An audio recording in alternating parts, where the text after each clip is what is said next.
Film ini tuh lebih ke drama dengan tambahan thriller dan juga ya gimmick kuntis ya.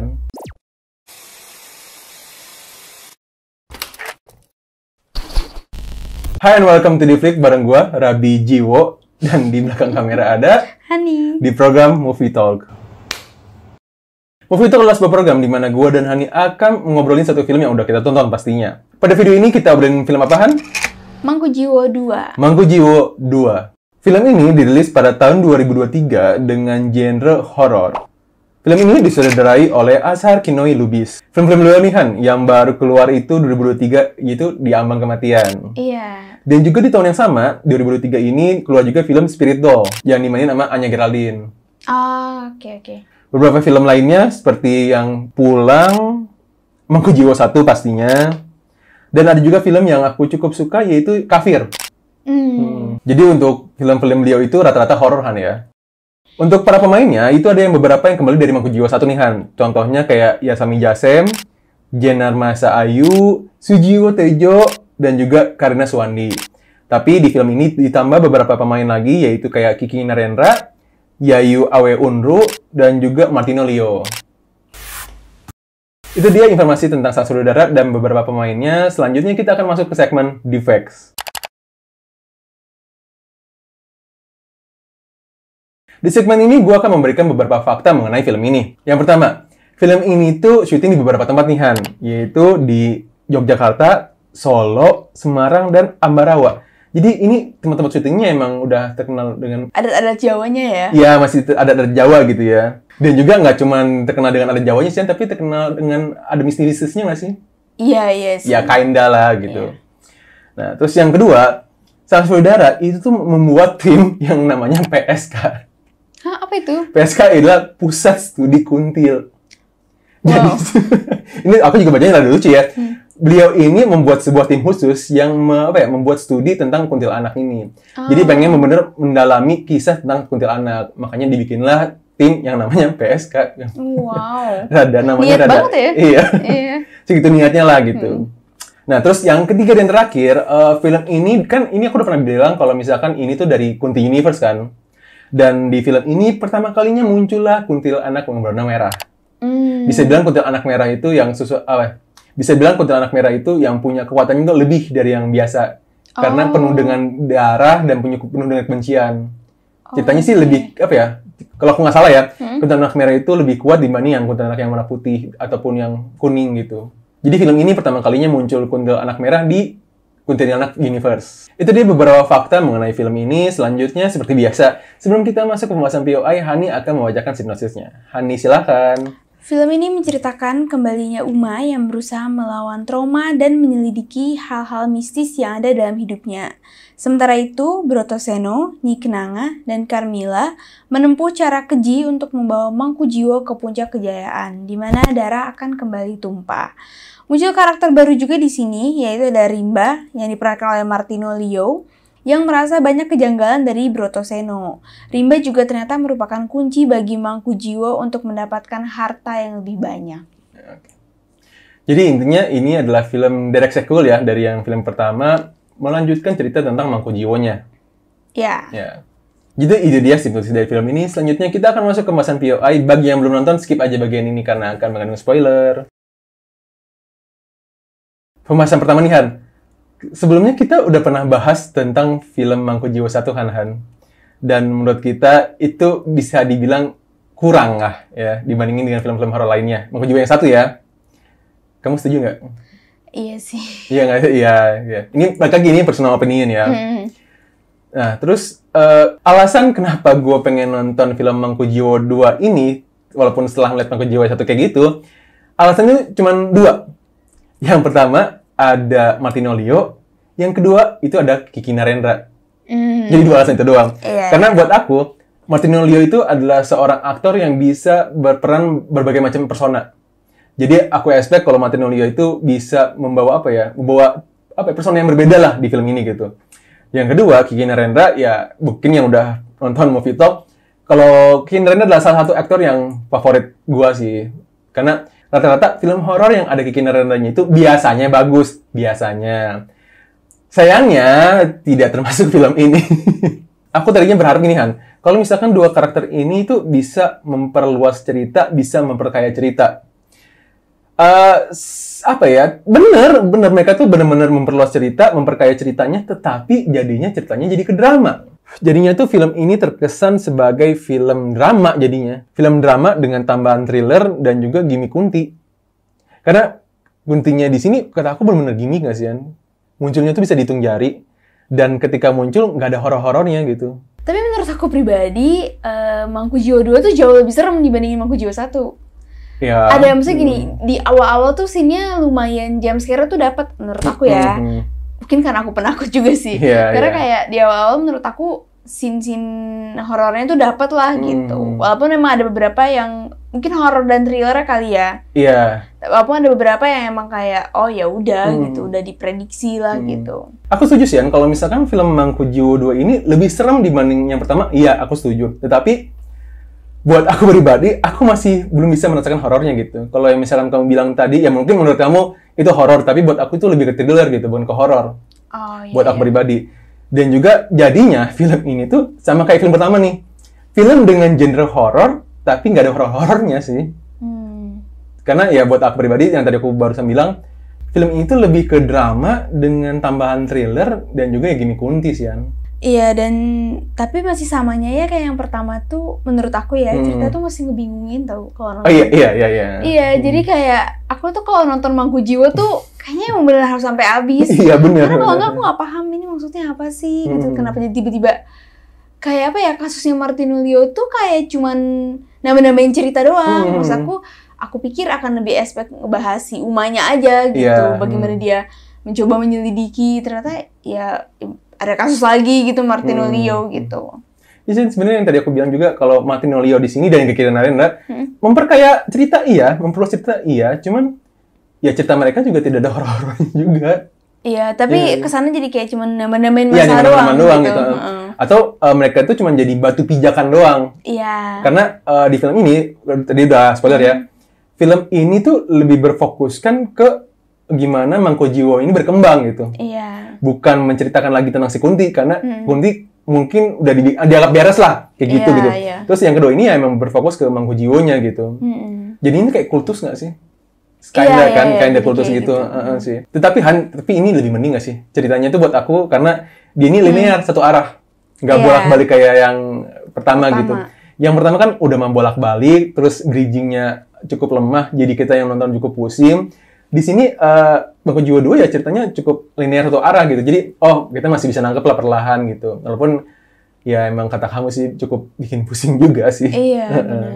Tapi yang aku suka dari ceritanya tuh ada strategi kejahatannya keren sih. Political kan? Politikalnya Brotoseno ya, itu praktikal kejahatannya sih. Menurut aku itu keren. Jadi ngeliatin kalau bener-bener Brotoseno tuh ada sosok yang manipulatif gitu. Itunya sih menurut aku keren ya, strateginya. Dan aku namanya kita itu tuh nggambarin kalau ternyata manusia itu bisa lebih kejam dibanding iblis sih. Oh iya, benar. Gimana dia memanipulasi kenyataan, dia bikin saling bunuh, saling celaka. Itu sih membuktikan kayak ngambarin kalau manusia itu bisa lebih parah dibanding iblis sekalipun gitu. Jadi itu sih poin dari cerita. Jadi kalau ceritanya dibandingin yang pertama jauh lebih mendingan karena linear satu arah, nggak bikin penontonnya terlalu pusing, walaupun tetap bikin pusing. Terus dari segi cerita dengan tambahan karakter Martinulio dan Kiki Narendra ya memperluas, tapi seakan-akan tuh jadi cuman batu loncatan doang gitu. Jadi kayaknya kedepannya juga tidak akan terlalu pengaruh gitu dua karakter ini karena udah nggak ada. Terus yang ketiga, ya cerita ini bukan lebih menceritakan kekuntinya lagi, tapi lebih ke kultus Mangku Jiwonya ini, gimana Mangku Jiwo ini bisa berkembang. Selanjutnya kita ngomongin apa nih, Han? Actingnya kali ya? Actingnya kali ya, oke. Dari aku duluan ya. Mungkin yang paling aku sukai ya si Jiwo Tijo sih. Oh iya sih. Aku suka banget dengan karakternya. Di yang pertama juga aku suka dia. Seniman sih. Iya, seniman. Actingnya sih emang acting yang apa ya, political gitu nggak sih? Iya, dia bisa nih ya gitu. Bisa, ya. Gimana dia bisa menghasut seseorang, gimana dia bisa nge-plan, kayak gini gitu. Dan melihat betapa gitu orang yang jahat, kejam, tapi dia yang tampangnya kayak halus gitu. Dia kayak Robert De Niro tau? Iya, Robert De Niro di Killers of the Flower Moon. Iya, yang dia nggak yang apa ya, yang frontal itu enggak kan? Iya. Dia cuma ngobrol santai biasa, tapi apa ya, maknanya itu dalam gitu. Iya, dan tangannya tuh sebenarnya bersih. Dia cuma buat orang lain doang gitu. Iya gitu, dia tuh tipe-tipe yang manipulatif lah. Nah tapi menurut aku nggak ngerti ya sebenarnya gini, karakter Uma tuh yang aku agak bingungin adalah dia ini polos atau emang dia udah terlalu sayang aja sama ayahnya gitu, sama si Brotoseno. Jadi kok dia kayak kurang, atau dia memang udah manipulatif gitu. Kata aku sih yang terakhir sih, kayaknya sih dia emang udah apa ya, termanipulatif gitu. Iya, kasut. Soalnya gini, kita nonton film ini 2 jam. Kita melihat bagaimana luar biasanya si Brotoseno kan. Iya. Brotoseno ini bisa memanipulatif seseorang. Bayangin kalau kita masuk ke dalam cerita, si Uma ini dari kecil hidup bareng sama Brotoseno. Kebayang nggak sih betapa manipulatifnya Brotoseno ke Uma gitu dari kecil loh, dari mereka dia lahir bahkan.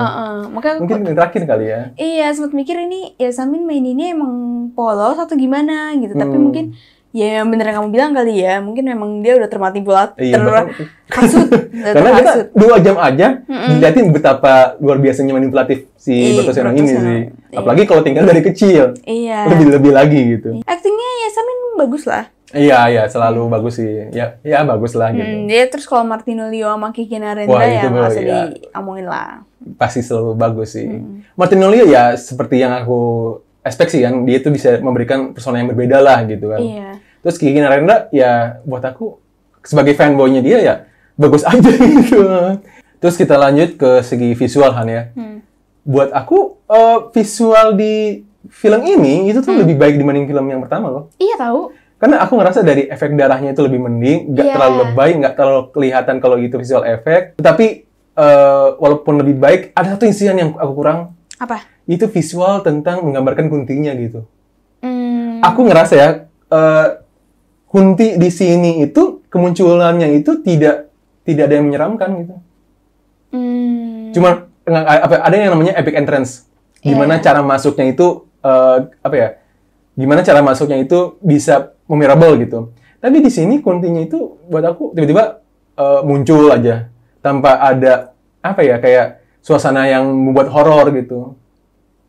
Aku kok kurang setuju ya. Oke. Aku justru takut banget pas Kuntinya muncul. Karena mungkin di awal aku nggak terlalu suka, bukan nggak suka ya, cuman aku tuh takut dengan lagu-laguan daerah. Oh iya itu. Iya nggak sih? Terus di awal kan ada setiap dia mau muncul, itu kan si Umanya kayak kesurupan gitu kan. Nah Umanya selalu nyanyi itu kan. Nah itu menurut aku yang rada-rada, justru menurut aku entrance-nya bikin serem. Nah pertanyaan aku, yang bikin seremnya itu apakah Kuntinya atau ke atmosfernya? Suara nyanyiannya? Kalau aku ngomongin di sini Kuntinya loh. Iya. Kuntinya datang udah gitu. Tapi kalau misalkan dari segi suara nyanyian, aku setuju itu lebih serem. Ngebikin atmosfernya. Tapi untuk Kuntinya sendiri, buat aku tuh nggak ada serem-seremnya. Munculnya gitu ya. Oke. Nggak tahu sih kalau buat kamu gimana? Buat aku serem sih. Buat kamu sendiri, oke. Buat aku mungkin karena aku dari awal udah takut kali ya. Oh iya. Cuman mungkin memang gini kali, karena di sini lebih fokus ke Mangkujiwonya. Iya, Mangkujiwo dan kejadiannya si Rimba. Iya, si Rimba. Mungkin ya. Jadi kayak Kuntinya tuh jadi cuman gimmick buat aku. Iya, gimmick gitu loh. Jadi kayak cuman sekilas doang gitu munculnya mungkin. Soalnya kalau misalkan ini kan Kunti Universe kan. Aku ngebandingin dengan filmnya yang pertama, yaitu Julia Estelle. Itu lebih serem, entrance-nya itu lebih. Mungkin karena itu fokusnya memang ke cerita Kuntinya. Kalau ini kan udah enggak.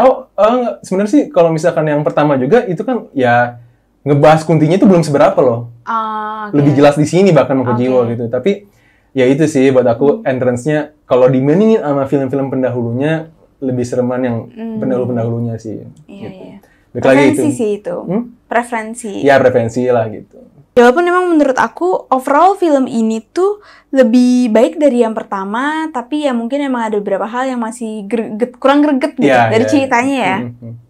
Tapi aku setuju film ini lebih bagus dari film pertama, tapi untuk ranking di Kunti Universe dia masih kalah dengan trilogi yang awal sih. Tapi mungkin ya bisa jadi lebih baik di trilogi yang kedua sih. Tapi untuk bisa mengalahkan trilogi yang Julia Estelle kayaknya masih belum deh. Preferensi sih. Preferensi, iya. Terus kita yang terakhir mungkin masalah ngebahas endingnya nggak sih, Yan? Oh iya. Yang tiba-tiba Umanya itu udah hamil. Credit scene. Hamil.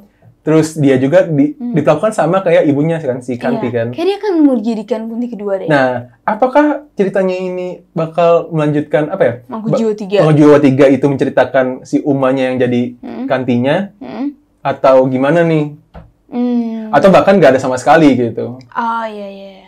Aku ngeliatnya ini jadi sebuah siklus gitu. Ini nggak sih kalau si Nyai itu bilang kalau ini tuh udah hampir 6 tahun sejak, atau itu aku lupa deh. Jadi aku mikirnya apakah ini akan jadi sebuah siklus? Jadi si kan awalnya Kanti hamil, anaknya Uma, sekarang Umanya yang hamil.